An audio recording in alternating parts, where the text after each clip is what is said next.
കുട്ട പണ്ണയ ശ്രീ ഭദ്രകാളി ക്ഷേത്രത്തിലെ തിറമഹോത്സവം സമാപിച്ചു. 2 സംസ്ഥാനങ്ങളുടെ സംസ്കാര സമന്വയിപ്പ് 7 നാൾ നീണ്ടു നിൽക്കുന്ന തിറമഹോത്സവം ഏറെ പ്രശസ്തമാണ്.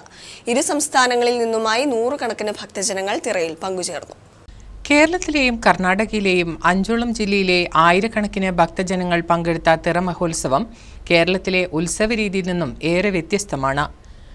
അതികഠിന വ്രതം നോറ്റ് വയനാട് ജില്ലയിൽ നിന്നെത്തുന്ന മലയന്മാർ 20 അടിയോളം ഉയരത്തിലുള്ള മുടിക്കെട്ടണിഞ്ഞ് കൊടുങ്ങല്ലൂർ ദേവി ഭഗവതിയിൽ ലയിച്ച് വടക്കേ ഇല്ലത്തെ മകളെ കാണാൻ 2 കിലോമീറ്റർ നടന്നെത്തുമ്പോൾ അമ്മയും മകളും കണ്ടുമുട്ടുന്ന കാഴ്ച കാണാൻ നാനാദേശങ്ങളിൽ നിന്നും 100 കണക്കിന് ഭക്തജനങ്ങളാണ് എത്തിയത്.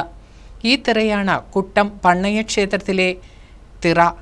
കുടക് രാജാവായ വീരരാജേന്ദ്ര ഓടയാറിന്റെ കാലത്തിനു മുൻപേ കേശവദാസിന്റെ ഇല്ലത്ത് നടക്കുന്ന കുട്ടം ഉത്സവം ആചാരങ്ങളിൽ ഇന്നും ഒരു കോട്ടവും തട്ടാതെ നിലനിൽക്കുകയാണ്. 7 ദിവസം നീണ്ടു നിൽക്കുന്ന ഉത്സവമാണ് സമാപിച്ചത്. കുടക് രാജാവ് ഞങ്ങളുടെ കയ്യിൽ ഏൽപ്പിച്ചതിന് ശേഷമാണ് ഇത് കേശവമുത്തനായ എൻ്റെ 4 തലമുറ മുമ്പുള്ള ഒരു മുത്തശ്ശനാണ് ഇതിൻ്റെ ഉടമ. അവർക്കാണ് ഇത് അംഗീകരിച്ച് കൊടുത്തിട്ടുണ്ടായിരുന്നത്.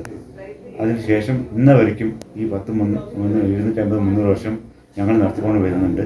ഞങ്ങൾക്ക് യാതൊരു പ്രശ്നമില്ലാണ്ട് നാട്ടിലുള്ള എല്ലാ ജനങ്ങളും കൊടുകുന്നു മാത്രമല്ല വയനാട്ടിൽ നിന്നും എല്ലാ പങ്ക് ചേർന്നൊരു ഉത്സവമാണിത്. ക്ഷേത്ര ചടങ്ങുകൾക്ക് തിരുനെല്ലി ക്ഷേത്രം കീഴ്ശാന്തി ഗണേഷ് ഭട്ട, കോട്ടയം വാകത്താനം കുറിച്ചിലത്ത് നാരായണൻ പോറ്റി, ദാമോദരൻ പോറ്റി, ശ്രീധരൻ പോറ്റി, തിരുനെല്ലി വട്ടക്കുനി രാജു വാര്യർ എന്നിവർ നേതൃത്വം നൽകി. News bureau, Mananthavady.